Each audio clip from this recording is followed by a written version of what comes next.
All of us have motivation of some sort.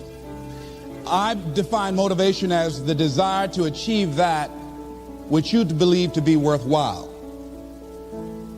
And many people go through life never getting in touch with their greatness because of the lack of motivation to push themselves, or because they have not found something that they believe to be worthwhile to challenge them. I heard a poem once that said, many a flower has bloomed unceasingly and wasted sweetness upon the cold desert air. It's translated, that means simply that many a talented persons have gone unnoticed, and the world never had a chance to be exposed to their talent because that person did not take the time to begin to express or to demonstrate or to motivate themselves in the direction to bring that which they came into the universe to bring. How can you measure your motivation? How can you evaluate where you are on a scale of 1 to 10? Let's do this for ourselves mentally. How do you rate yourself from 1 to 10? Your mental attitude about yourself, how you feel about you, how you feel about life. How do you rate yourself on a scale of 1 to 10 in terms of your physical appearance, in terms of your health? Do you take care of yourself? Are you allowing yourself to get overweight and out of shape? Are you conscious of your health? Are you watching the food that you take into your body? Do you make a deliberate effort to exercise? You know, it was George Burns. He said, we cannot help getting older, but we don't have to get old. And many of us get old before our time because we don't take time to take care of ourselves. Your environment is a very good indicator. On a scale of 1 to 10, is it what you want it to be? Do you find it desirable? Are you satisfied? The job or career that you're involved in. Someone said that 85% of the American public are unhappy with their jobs. Are you spending 8 hours a day just doing time?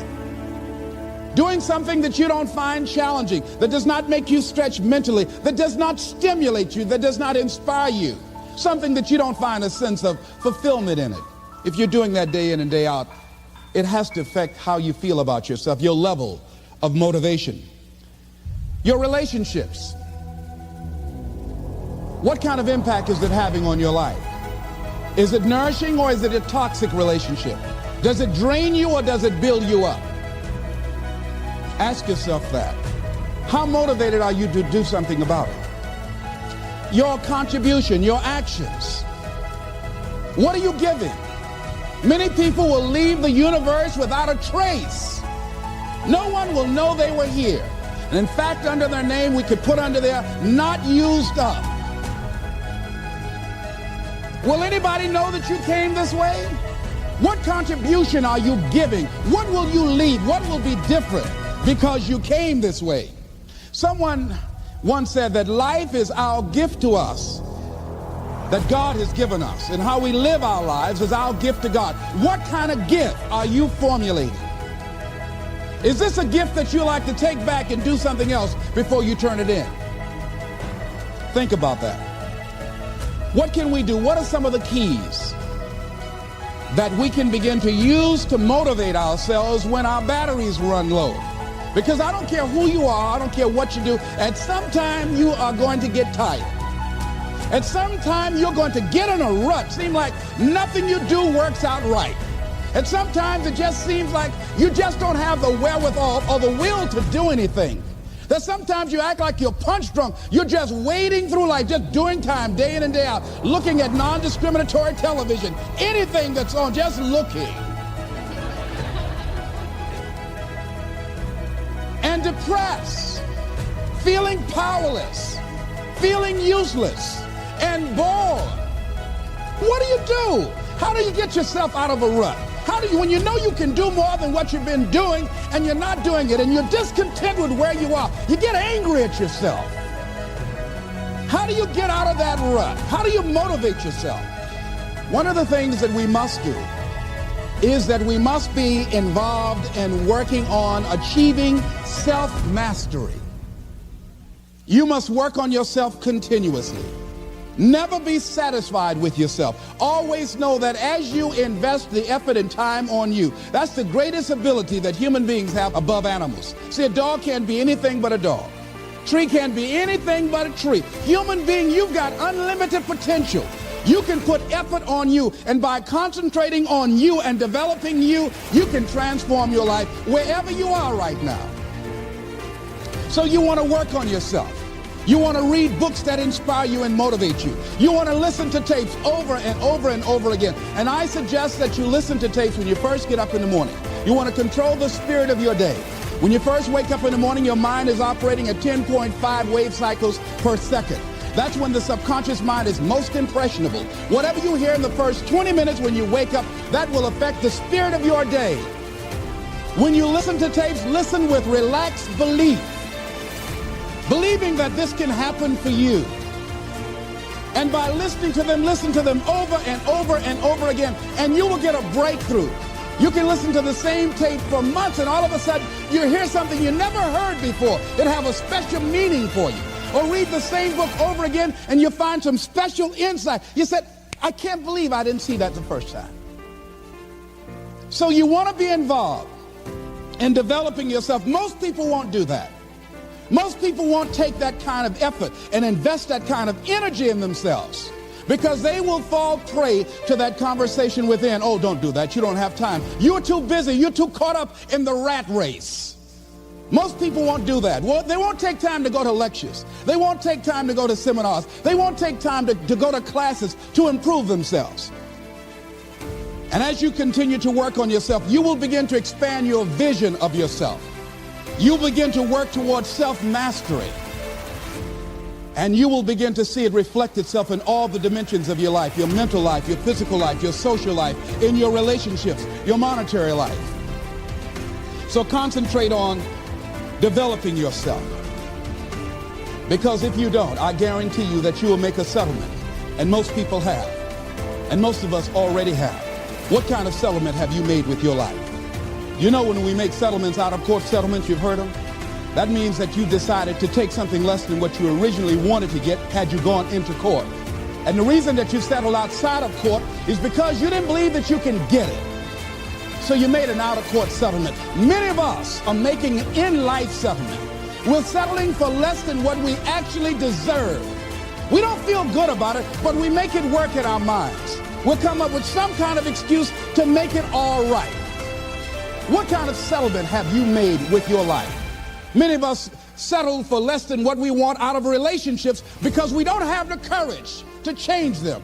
In order to begin to find some keys to self-motivation to drive yourself, in addition to working on yourself, and as you work on yourself, you feel good about yourself, and as you feel better about yourself, you treat yourself differently. Develop a health plan. See, you can't feel well and do well if you don't have good health. You can't perform if you don't have your health. Your health is valuable. Develop a health plan. A plan that you will follow, because this is the only vehicle that you have to carry you through this experience called life. And you want to take good care of it because you love you enough. You care enough about you. And that's not easy. It is not easy having a health plan and sticking to it. See, most people are not accumulating wealth. Most people are living in poverty. Most people are living far below their potential, not because they don't have the capacity, not because they have not been given authority and dominion over everything on the face of the earth, but most people are living like they're living because of the fact that they don't believe they can have any more than what they now have. In the book called Miseducation of the Negro, Dr. Carter G. Woodson said, if you can determine what a man shall think, you'll never have to concern yourself with what he will do. If you can make a man feel inferior, you never have to compel him to seek an inferior status, for he will seek it himself. And if you can make a man feel justly an outcast, you never have to order him to go to the back door. He'll go without being told. And if there's no door, his very nature will demand one. That's why Scripture reminds us, be ye not conformed to this world, but be ye transformed by the renewing of your mind. So every day you have to sell yourself and get out of your mind those old thoughts, that old belief system. Every day you've got to sell yourself on that it's possible. That you got to put a new mind in you. You got to get out of your mind. You got to begin to restructure your thinking. Every day, you've got to begin to recondition your mind. See, let me share something with you. The easiest thing I've ever done was to earn $1 million. The most difficult thing I've ever done was to believe it could happen to me. That was the most difficult part, to believe that given my circumstances, if my birth parents came down this aisle right now, I would not know either one if my daddy came up here or my mother came up here. Given the fact that I was born in an abandoned building on a floor, being labeled educable mentally retarded. I remember going to see the late Dr. Norman Vincent Peale, the author of the book, The Power of Positive Thinking. And I used to look at him up on stage and I said, I could do that. I would love to talk to people. I love to talk to people. And I said, I could do that. But then when I started going back to my car, my mental conditioning activated itself. And it said, Les Brown, you can't do that. You don't have a college education. Les Brown, you can't do that. You don't have the training. You've never worked for a major corporation. You can't do that. What makes you think you can earn $5, $10, $15, $20,000 in an hour? You don't earn that now working for 2 or 3 months. What makes you think that you can speak for AT&T, Procter & Gamble, McDonald's Corporation, General Electric? These are clients I have now. You've never even worked for them. How many of you ever thought about something you wanted to do and you talk yourself out of it? Raise your hand if you know what I'm talking about. That inner conversation is what's going to haunt you. After standing here and saying, I can do all things through Christ who strengthens me. After saying that again and again, we are more than conquerors. That inner conversation will cause you, when you leave here, to go back leading a life of mediocrity, leading a life of unproductivity, leading a life of poverty. So I'm going to share with you how to break out of that. And Dr. Peale had a great sense of humor. A young man was backstage and I had so many questions to ask him and my mind froze up, and the young guy said, Dr. Peale, how old are you? And he was up in age. He said, Sonny, I'm 92. The young man looked at him and said, I don't know if I want to live to get 92. He said, that's because you've never been 91. So I did the things that Mr. Washington suggested. I listened to motivational tapes on a regular basis. I would go to seminars and workshops whenever Zig Ziglar and Dr. Dennis Wigley and Jim Rohn would come to town. And I said, sir, what do you want me to do now? He said, Mr. Brown, I've given you everything that I can give you. He said, develop your mind, put your money where your mouth is, continue to learn how to be an effective communicator, because once you open your mouth, you tell the world who you are. And always surround yourself with OQP, only quality people. So I went to apply for a job on Miami Beach. WMBM radio station. Milton Butterball Smith was the program director. Hello, Mr. Butterball. How are you, sir? My name is Les Brown, sir. I'd like to be a disc jockey. He said, young man, you have any journalism in your background? I said, oh, no, sir, I don't. You have any experience in broadcasting? I said, no, sir, but I practice all the time, sir. Let me audition for you, sir. Let me show you how good I am. All I need is a shot, sir. He says, no, we don't have any job for you. How many ever been rejected? Raise your hands, please. I was devastated. I went back and I told Mr. Washington, I said, Mr. Washington, they said no. He said, don't take it personally. Most people are so negative, they have to say no 7 times before they say yes. He said, you got to be hungry. Know your vitamin. Go back again. I said, yes, sir. Hello, Mr. Butterball. How are you, sir? My name is Les Brown, sir. I like to be a disc jockey. Young man, weren't you here yesterday? Yes, sir, I was. Didn't I tell you no yesterday? Yes, sir, you did. Then why are you back today? Well, sir, I didn't know whether or not somebody was laid off or somebody was fired, sir. Nobody was laid off or fired. Now, get on out of here. I came back the next day. Hello, Mr. Butterball. How are you, sir? My name is Les Brown, sir. I like to be a disc jockey. I know what your name is. Weren't you here the last 2 days? Yes, sir, I was. Didn't I tell you no the last 2 days? Yes, sir, you did. Why are you back? Oh, sir, I didn't know whether or not someone got sick or someone died, sir. No one got sick or died. No one was laid off or fired. Now, don't you come back here again. I came back the next day talking loud, looking happy like I was seeing him for the first time. I said, hello, Mr. Butterball, how are you? He looked at me with rage. He says, go get me some coffee. I said, yes, sir. My favorite book says the greatest among you will be your servant. How many of you are serious about your goals and dreams? Raise your hands. Very good. Write this down. Provide more service than you get paid for. Provide more service than you get paid for. I go to a lot of seminars and workshops. And one of the things I know about T. Harv Eker, when I was sitting in the class with Robert Ruppel and all of the other presenters, they hold themselves to high standards and they provide more information than anybody else in the industry, bar none. They hold nothing back because their commitment is for your success. And when you hold yourself to high standards, write this down, impact drives income. That's why you're here. Because the training, the seminars, been making a difference in your life. If they did not have impact, 200 or 300 people would be here, if that amount. Impact drives income. So I became the errand boy for the disc jockeys. I would go get their lunch and their dinner, and I would bring it to them in the control room, and I'd watch them working the control boards, knowing my time will come. Write this down. I expect to reach my goal. Yes, you want to operate with a spirit of expectation. I expect to reach my goal. So I started preparing for the next position. Never forget one quote that I heard. As you look at your life, you look at your goals and dreams. It's better to be prepared for an opportunity and not have one than to have an opportunity and not be prepared. If you expect to reach your goal, prepare yourself now.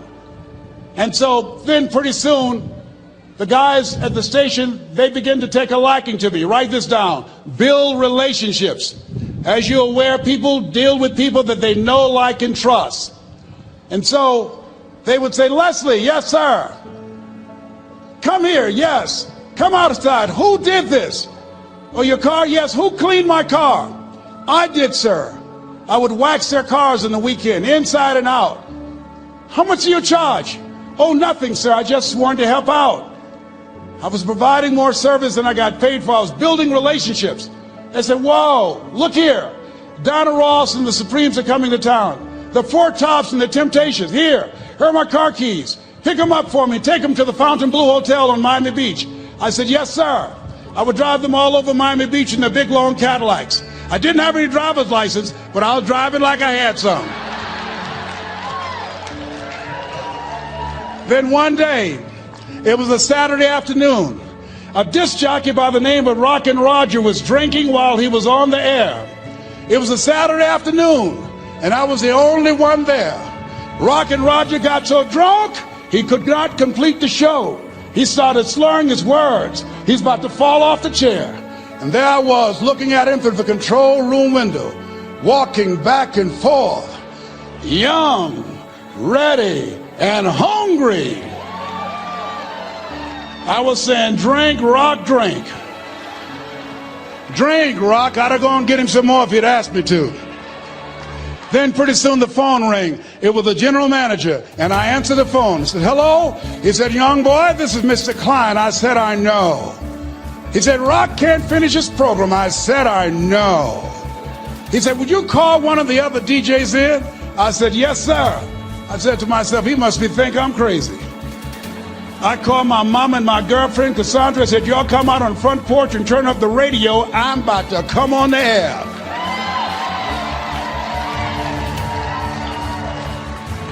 I waited for about 20 minutes, and I called him back. I said, Mr. Klein, I can't find nobody. He said, young boy, you know how to work the controls? I said, yes, sir. He said, go in there and segue the record, but don't say nothing here. I said, yes, sir. I couldn't wait to get old Rock out of the way. I put on a fast record. I said, look out, this is me, LB Triple P. Les Brown, your platter playing papa. There were none before me, and there will be none after me. Therefore, that makes me the one and only. Young and single, love to mingle, certified, bona fide, indubitably qualified to bring you satisfaction and a whole lot of action. Look out, baby, I'm your love man. I was hungry. I was hungry. Get old man a round of applause. I was hungry. I was hungry. You got to be hungry. I say to you that there is a Mother Teresa in you. There's some work for you to do. I say to you that there is a Nelson Mandela in you. That kind of commitment, that kind of spirit, that that kind of personal power, that kind of vision of allowing yourself to be used by life is in you. That all of us came here to do something, to make a difference. And in a historical context, the world will never be the same again because you came this way. Anytime somebody asks me how I'm doing, I say I'm doing better than good and better than most. And sometimes even better than that. Let me tell you where I got that from. When I was involved in broadcasting, I used to have the first hour of my show as a disc jockey in Columbus, Ohio. I used to give an inspirational program. And there was a lady that used to call me by the name of Audrey Pelmore. Audrey worked at University Hospital. Audrey was an enthusiastic personality that everybody liked her. I mean, she had a radiant smile, and she was just one of those people. You ever meet one of those people that everybody just liked them? She was one of those kind of folks. Audrey became stricken with muscular sclerosis at a very young age. And after a while, she became confined to a wheelchair. She had children, and because of her physical deterioration, she could no longer take care of her children, and she had to be confined to a nursing home. Alum Creek Nursing Home on Nelson Avenue in Columbus, Ohio.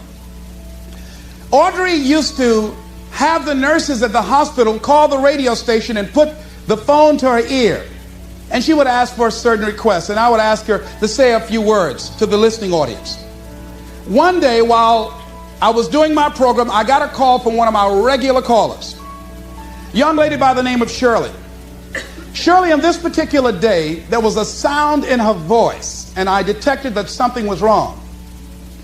And she said to me, "It's nice talking to you, Les.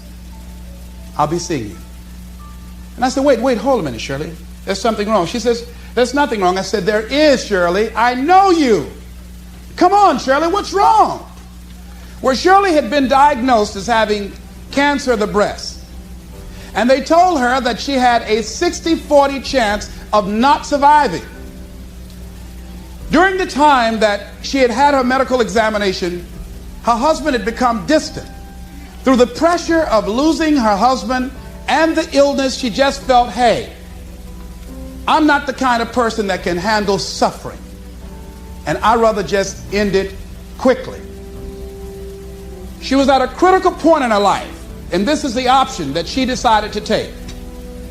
I did everything I could to discourage her, to give her a reason to want to go on living. I was trying to find something that she can hold on to that would give her a sense of hope, some thread. And I use scripture and everything. And one of my fallback positions, Lord, grant me the serenity to accept the things that I cannot change, the courage to change the things that I can, and the wisdom to know the difference. And she didn't budge. That did not work. And I was out of my arsenal of what can I do to hold on to her, to get her to change her mind, to create a shift in her thinking. And the thought came to me. I said, "Shirley, could you wait until tomorrow?" She waited for a long time before she answered. She said, "Why tomorrow?" I said, "Because if you wait until tomorrow, I'd like to take you by to see Audrey Pelmore. You remember Audrey that I talk about all the time on the air?" She said, "Yes, I like her. I would like to meet her." And she met me at the Alum Creek Nursing Home, and when we got there, we were both very silent because I'd made a pact with her that if this was not enough to discourage her from taking her life, then I would honor our agreement and I would just release her. And I was going to talk to somebody else to try and get her. I didn't tell her that. As we walked down the hall, I did not know exactly what to expect. I had not seen Audrey for some time. When we walked in the room, there Audrey was, all twisted and physically deformed. She had no voluntary use of her arms.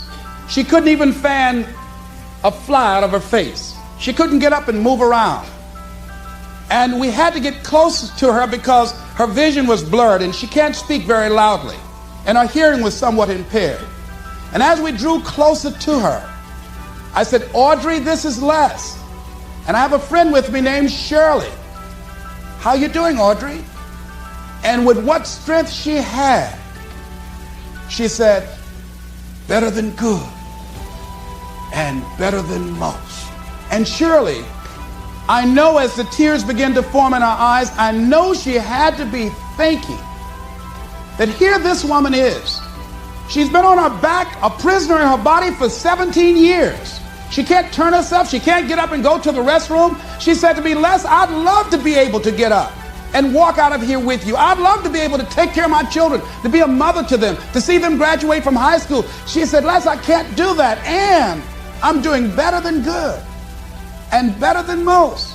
Surely had to be saying within herself, what right do I have to feel sorry for myself? What right do I have to cry out, why me? And she decided and left there with a commitment that she wanted to live with whatever time that she had left, that she had no right to cut the time off. She had no right to do that. And she left there with a new determination, a new spirit about her. And that's something about what we have, that you have. There sometimes your options are frozen. See, Audrey can't walk out of a hospital. She did not have the capacity to take care of her children, but she had a freedom of spirit. And that's what we have wherever we are, with whatever hand that life has dealt us. We have the freedom of spirit. We can go through life whining and weeping, or we can have the kind of spirit that people will say, hey, there's a blessing to be around that person. The staff at the hospital used to go in her room to be encouraged and inspired by her, because she didn't feel sorry for herself. And she didn't go through life blaming everybody. I'm reminded of a young guy who was on a bus, a little young fellow, and some kids were picking at him, some bigger guys, and they kept on thumping him on the head and hiding their hands.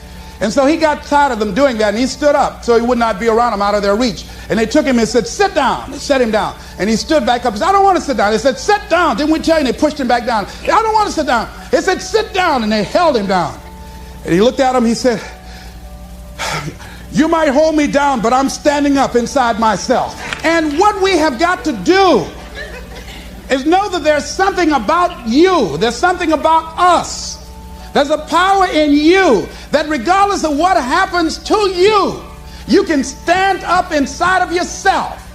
I think that's what the poet meant when he says, out of the night that covers me, black as a pit from pole to pole, I thank whatever gods there may be for my unconquerable soul. You have an unconquerable soul. Something that George Bernard Shaw said that I think has some power for us. I'd like to share it with you. He said, this is the true joy in life.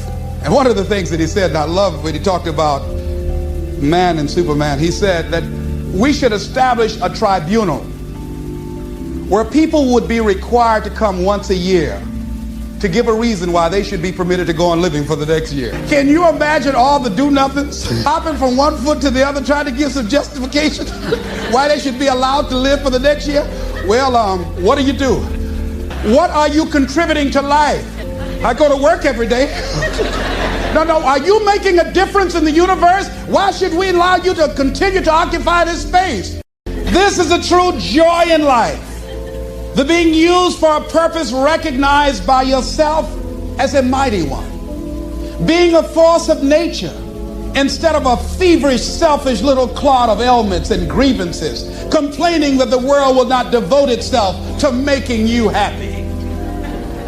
I am of the opinion, George Bernard Shaw goes on to say, that my life belongs to the whole community. And as long as I live, it is my privilege to do for it whatever I can. I want to be thoroughly used up when I die. For the harder I work, the more I live. I rejoice in life for its own sake. Life is no brief candle for me. It is a sort of splendid torch which I've got a hold of for the moment. And I want to make it burn as brightly as possible before handing it on to future generations. Make your move before you're ready. Yeah, write that down. See, I said, well, I don't have a college education. I don't have any paper or alphabets behind my name. And I realized that if you want to make it in life, you want to make your mark, You've got to become a risk taker. Viscott said, if you're not willing to risk, you cannot grow. And if you cannot grow, you can't become your best. And if you can't become your best, you can't be happy. And if you can't be happy, then what else is there? I like what Helen Keller said. She says, life is short and unpredictable. Eat the dessert first. So you have something special. You're here because there's something in your heart of hearts that said, I want more, I can do more. You're here because you're different. How many of you know people who should be here? Raise your hands, please.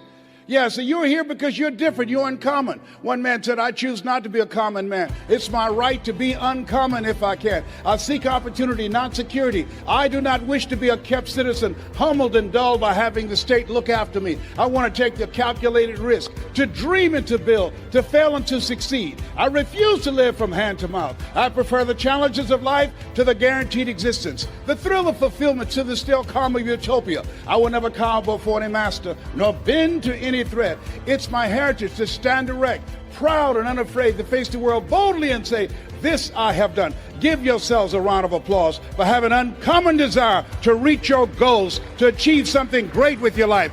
Bring your level of energy up. So as you look at yourself, not only must we begin to upgrade our relationships, but the other thing is, as you look at your goals and look at your dreams, write this down. You will fail your way to success. See, 85% of people allow their fear of failure to outweigh their desire to succeed. You're going to make some mistakes, and it's okay. Anything that's worth doing is worth doing badly. It's worth doing right if you know how to do it, but if you don't know how to do it, it's worth doing badly until you get it right. You have to be willing to experiment with life. I've done a variety of things that I had absolutely no idea I have the ability to do those things. Here's what I can say about you, and I don't even know you. You've got greatness within you, but you will not discover your greatness in your comfort zone. You've got to be willing to get outside of your comfort zone, because in order to do something you've never done, you've got to become someone you've never been. And most people, they go to their graves with their greatness still in them. Maybe that's why one woman said in a moment of anguish, what if you live your whole life only to discover that it was wrong? Here's something else as you think about your goals and dreams. What's your why? Why do you want to do it? What drives you? This is my mother. She was 46 years old when she adopted first Wesley and I, and then 5 other children. And she was a driving force in my life. Which one am I? On the right or the left? I'm the cute one. Which one am I now? I'm the one on the left, all right? Yes, indeed. And as you think about your goals and dreams, think about somebody that you love, that inspired you, someone that you love, that you admire. And I think about my background, and this is Wesley and I eating sugar cane. And you can see we were not born with a silver spoon in our mouths. Do y'all eat sugar cane here in Australia? Anybody ever had sugar cane? Most of you have not. Just 2 people here. Yeah, it's sweet. It's interesting. You know, we were born in the area of Florida where you eat sugar cane. Donald Trump's father gave him $200 million to become successful. How many of you know if I give you $200 million, you got a good shot at becoming successful? Raise your hands, please. My mama gave us 2 pieces of sugar cane, and we had an advantage. The room always get quiet when I say that. Donald Trump was born with a silver spoon in his mouth. If you had a choice between eating a silver spoon and eating sugar cane, which one would you eat? Sugar cane, I told you we had an advantage. That's what I'm talking about. And then I met someone who changed my life. See, what we do and what we accomplish in life is a result of the story we believe about ourselves. And I met this friend. I was a disc jockey at the time. And he said, Les Brown, you're more than a disc jockey. Les Brown, you're more than a paycheck. Les Brown, you can do more. How many of you had somebody see something in you didn't see in yourself? Raise your hands, please. And I couldn't see it at the time. But he continued to talk to me. Faith comes by hearing and hearing and hearing. And eventually I became an entrepreneur. I began to book concerts, and not just doing a radio show, but I invited entertainers to come to town. And these little guys came. in 1973. There I am standing in the back. That's Michael Jackson there at 10 years of age in 1973. I didn't know who they were going to become. They didn't know who I was going to become. The hand that you shook in the audience, you have no idea whose hand you just shook. You don't know who they are. Eye has not seen, ear has not heard, nor has entered the heart of mankind what God has in store for that person whose hand you just shook. That person, they have greatness within them. And you have greatness within you. And to prove it, you were chosen 1 out of 400 million sperm. There's something in you. And God said, I want you, I want you, I want you, I want you. There's something you have that the world needs now. If you don't give it to us, we will all be deprived. And so as you think about your goals and dreams, how many of you like to make a difference in your community? Raise your hands, please. You have the ability to do that. I ran for the Ohio legislature. Had no idea I had the ability to do that. Passed 14 bills my first term. You have greatness within you. You can make more impact than you can ever begin to imagine when you're willing to challenge yourself. Let us say together, leap. Everybody together say, leap. And grow your wings on the way down. Yeah, see, one of the things about life, you're going to get hurt. You're going to make some mistakes. You're going to fail your way to success. But you got to be willing to experiment. You got to be willing to push yourself. You got to be willing to challenge yourself by putting yourself in a perpetual state of discomfort. And so, but things happen in life. When you have goals and dreams, things happen. I had no idea. Midway of my third term, my mother became ill. She was diagnosed with breast cancer. My brothers and sisters called.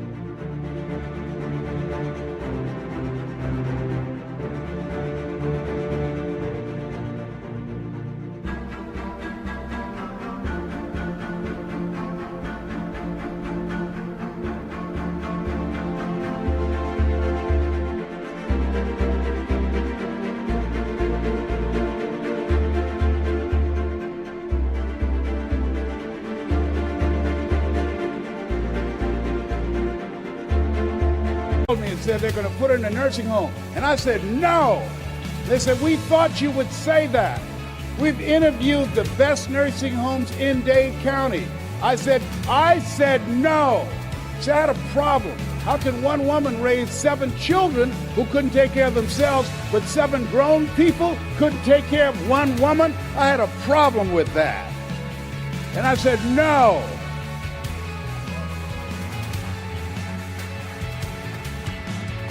So I resigned from the Ohio legislature and I came back to Miami to take care of Mama.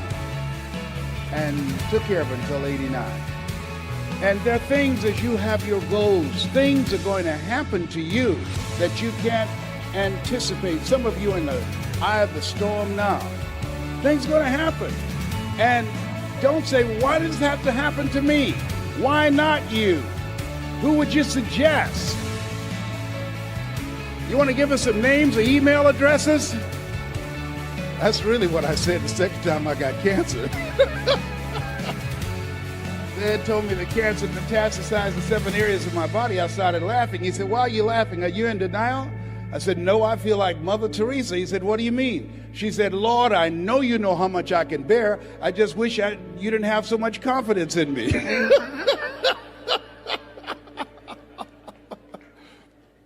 There's times in your life when things are going to happen that you've got to begin to put your dream on hold.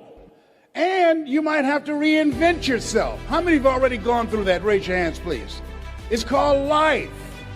And don't tell everybody about it.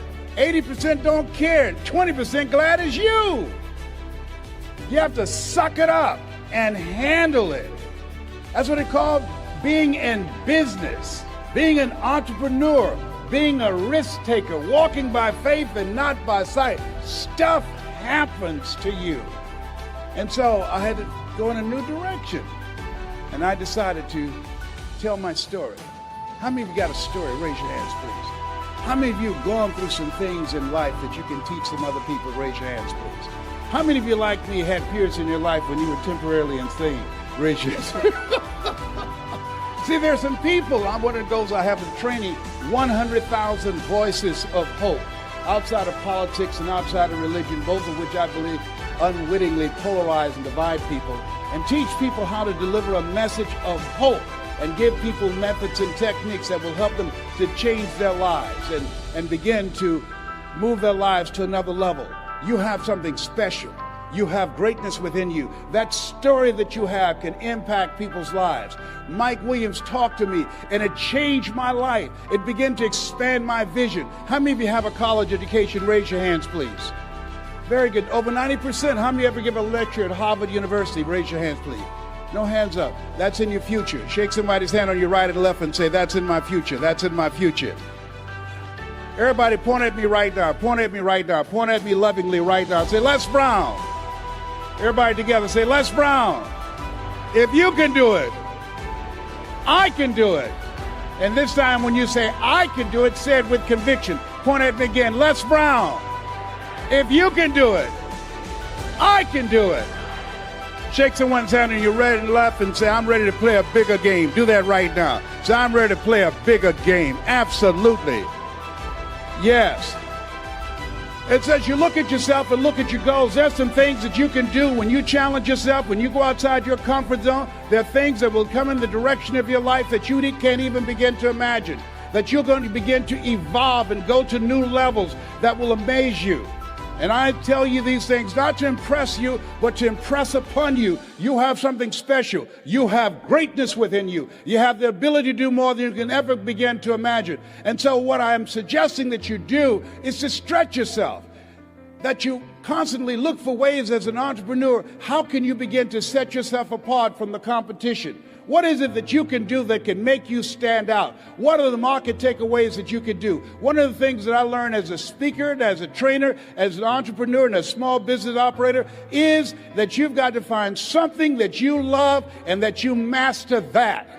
Henry David Thoreau said, do not go where the path may lead, but go where there's no path and leave a trail. As you look at yourself as a business operator, as you look at yourself as an entrepreneur, as you look at yourself as a person that want to make a mark with your life, that want to leave a legacy, you've got to be hungry. Let us say together, I'm hungry to do more.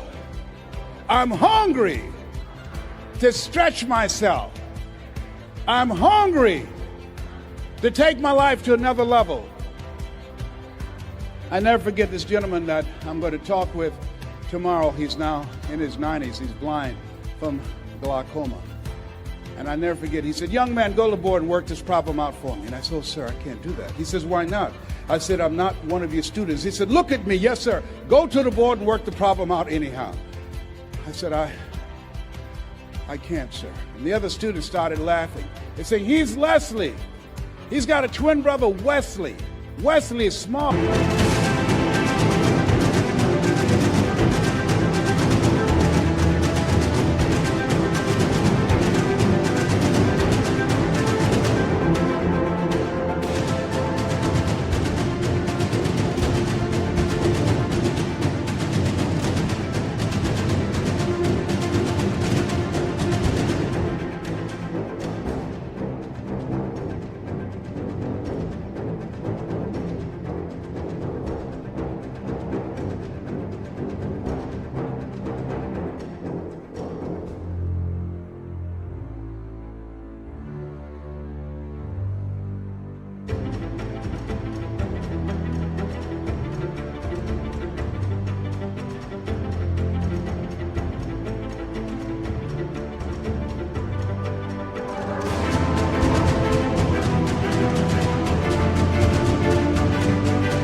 He's DT. He said, what's DT? He's the dumb twin.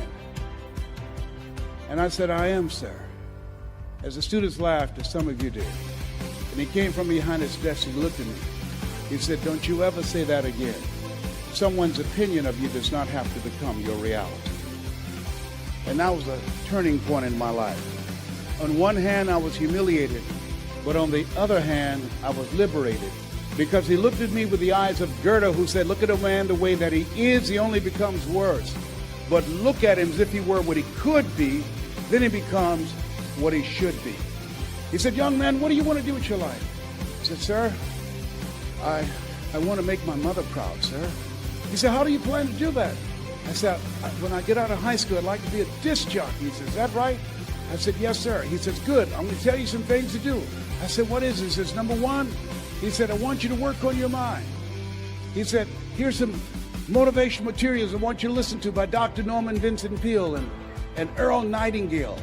Train your thinking. Write this down. This is very important. What you think about, you bring about. He said, I want you to train your mind to serve you. And I want you to focus on becoming a disc jockey every day. I want you to see yourself on the radio talking to thousands of people. I want you to see yourself doing the things that you want to accomplish. Hold the vision. And I encourage you to do the same thing, whatever area, whatever you want to do, whatever business that you're in, whatever industry that you're in. You want to see yourself there and hold the picture of what it is you want to accomplish. And I said, sir, I want to be a disc jockey, but I don't have a job yet. And then he quoted Whitney Young. He said, young man, it's better to be prepared for an opportunity and not have one than to have an opportunity and not be prepared. He said, you got to be hungry. I said, I am hungry, sir. He said, good. Here are my car keys. At 12 noon, I want you to go in my car and turn on the radio and listen to Paul Harvey. Who is Paul Harvey, sir? He's the world's greatest communicator. He said, whatever you want to do, you want to find people who master that because success leaves clues. And that's the same thing I'm suggesting to you. Whatever area that you want to go in, it's finances, in business, insurance industry, whatever area that you're interested in, find the people who are mastering that and follow their example. He said, and let me share something else. I said, yes, sir. He said, watch your relationships. They're nourishing relationships and they're toxic relationships. Nourishing relationships, they bring the best out of you. They inspire you. Toxic relationships.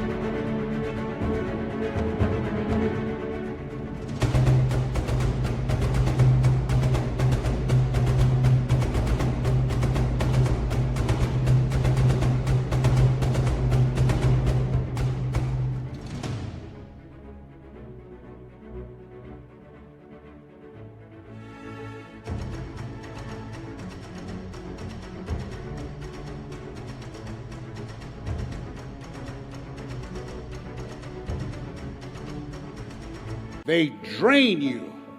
I said, I will, sir. I do exactly what you're telling me to do, sir. And then he said, Mr. Brown, yes, sir. I've given you everything I can give you. You've got to go out into the marketplace and face the music. I said, thank you, sir. I went to apply for a job on Miami Beach. Milton Butterball Smith was the program director. Hello, Mr. Butterball. How are you, sir? My name is Les Brown, sir. I like to be a disc jockey. Young man, do you have any journalism in your background? No, sir, I don't. You have experience in broadcasting? No, sir, but I visualize myself being on the air every day, sir. I practice. All I want is a shot. Just give me a shot. He says, no, we don't have any job for you. How many have ever been rejected? Raise your hands, please. I was devastated with rejection. I went back and I said, hey, Mr. Washington, they said no. He said, don't take it personally. Most people are so negative, they have to say no 7 times before they say yes. He said, you got to be hungry. Go back again. I said, yes, sir. Hello, Mr. Butterball. How are you, sir? My name is Les Brown, sir. I like to be a disc jockey. Young man, weren't you here yesterday? Yes, sir. Didn't I tell you no yesterday? Yes, sir. Then why are you back today? Well, sir, I didn't know whether or not somebody was laid off or somebody was fired, sir. Nobody was laid off or fired. Now get on out of here. I came back the next day. Hello, Mr. Butterball. How are you, sir? My name is Les Brown, sir. I like to be a disc jockey. I know what your name is. Weren't you here the last 2 days? Yes, sir. Didn't I tell you no the last 2 days? Yes, sir. Then why are you back today? Well, sir, I don't know whether or not someone got sick or someone died, sir. No one got sick or died. No one was laid off or fired. Now, don't you come back here again. I came back the next day, talking loud, looking happy, like I was seeing him for the first time. I said, hello, Mr. Butterball. How are you? He looked at me with rage. He says, go get me some coffee. I said, yes, sir.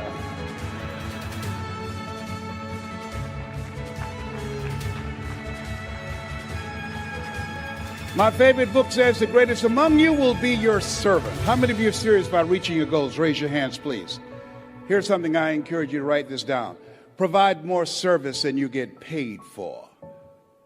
As small business operators, and you're going to do market takeaways, you've got to provide more service than you get paid for. You've got to build relationships with people. You got to be able to tell your story because people do business with people they know, like, and trust. You've got to look for ways, as a lady who became the dominant force in her industry, and they said, how did you get here? In an industry that's dominated by men, and she said, it's not our intention to please our customers or to satisfy our customers. Our intention is to amaze them with the quality of the service that we provide for them. And so you have to literally amaze your customers, go above and beyond as you begin to anticipate what their needs are and look for ways in which you can begin to impact them. And so as you look at your goals and dreams, the people that are willing to do that are hungry. He said, Mr. Brown, go face the music. I went to apply for this job 3 different times. They said no. Finally, they asked me to become the errand boy for the disc jockeys. I'd go get their lunch and their dinner, and I'd stand in the control room knowing my time would come. Let us say together, my time will come. And on the weekends, they would come out to the parking lot, and their cars be waxed and cleaned inside out. They said, hey, who did this? Write this down. Give before you ask. Give before you ask. I was just trying to get my foot in the door. I wanted to establish a reputation of being a go-to person, a person of resourcefulness, a person that's relentless and unstoppable, a person that can get things done. I said, I did, sir. How much you charge? Nothing, sir. I just wanted to help out. I was building relationships. People do business with people they know, like, and trust. Look here. Donna Ross and the Supremes are coming to town. The Four Tops and the Temptations. Here are my car keys. Pick them up and take them to the Fontainebleau Hotel on Miami Beach. It'll be my pleasure to serve you, sir. I was driving these entertainers in the disc jockeys' big long Cadillacs. I didn't have any driver's license, but I was driving like I had some. Then one day, it was a Saturday afternoon, a disc jockey by the name of Rockin' Roger was drinking while he was on the air. Rockin' Roger got so drunk, he could not complete the show. He began to stutter his words. He was about to fall off the chair. It was a Saturday afternoon, and I was the only one there, looking at him through the control room window, walking back and forth, young, ready, and hungry. I was saying, drink, rock, drink. Drink, rock. I'd have gone get him some more if he'd asked me to. Then pretty soon the phone rang. It was the general manager, and answered the phone. I said, hello? He said, young boy, this is Mr. Klein. I said, I know.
He said, Rock can't finish his program. I said, I know.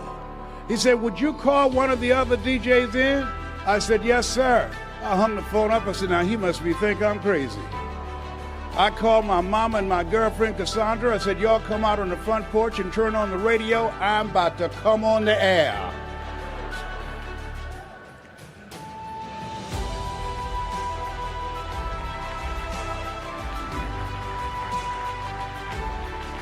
I waited for about 20 minutes, and then I called him back. I said, Mr. Klein, I can't find nobody.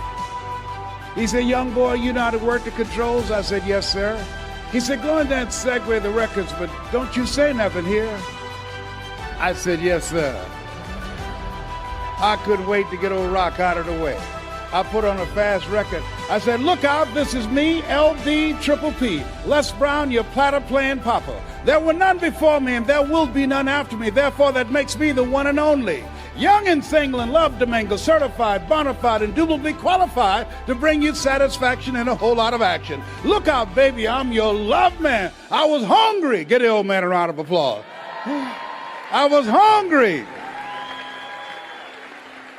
I was hungry. Shake someone's hand on your right and left, look them in the eyes and say, you got to be hungry. Do that right now. Shake someone's hand and say, you got to be hungry. People that are hungry are willing to do the things today others won't do in order to have the things tomorrow others won't have. People that are hungry believe, always strive to get on top in life because it's the bottom that's overcrowded. People that are hungry know if you want to be successful, you must be willing to do the things today others won't do in order to have the things tomorrow others won't have. I didn't do what I'm doing right now because it was hard. How many of you decided not to do something because it was hard? Raise your hands, please. I want you to write this down. If you do what is easy, your life will be hard. Complain, point at your circumstances, give up your power, blame the government, blame the economy. If you do what is easy, your life will be hard. But if you do what is hard, your life will be easy. It's hard to make a radical change in your behavior. It's hard to take ownership. It's hard to swallow the bitter pill that wherever you find yourself, at some point in time, you made an appointment to be there. That's hard. That's hard. Do what is easy, your life will be hard. Do what is hard, your life will be easy. I don't know what your goals are. I don't know what you want to do with your life. Here's what I know about your being here. That there's something in you that waits and listens to the voice of the genuine in yourself. It will be perhaps the only guide you will ever have. And if you cannot hear it, all of your life, your days will be spent on the ends of strays that somebody else pulls. And I submit to you, the reason that you're here is that in your heart of hearts, you've said, I'm going to pull my own strings. I say to you, the reason that you're here is something about you that says, I'm going to control my own destiny. There's something about you that when you pointed your fingers at your circumstances, you realized you had three pointing at yourself. So I want to dedicate something to you that my mother loved to hear me say. Mama was a 22-year breast cancer conqueror. I want to dedicate this to you, to the achiever in you, to the greatness in you, to the unexpressed gifts, talents, and abilities that you have in you that's hungry to get out. And it says simply this. Leslie, yes ma'am, mama. Say that thing for me, boy, that makes me feel good. It says simply this. If you want a thing bad enough to go out and fight for it, to work day and night for it, to give up your time, your peace, and your sleep for it, of all that your dream and scheme is about it. And life seems useless and worthless without it. And if you gladly sweat for it and fret for it and plan for it and lose all your terror of the opposition for it, and if you simply go after that thing that you want with all of your capacity, strength and sagacity, faith, hope, and confidence, and stern pertinacity, if neither cold poverty, famish, or gulf, sickness or pain of body and brain can keep you away from the thing that you want, dogged and grim, you besiege and beset it with the help of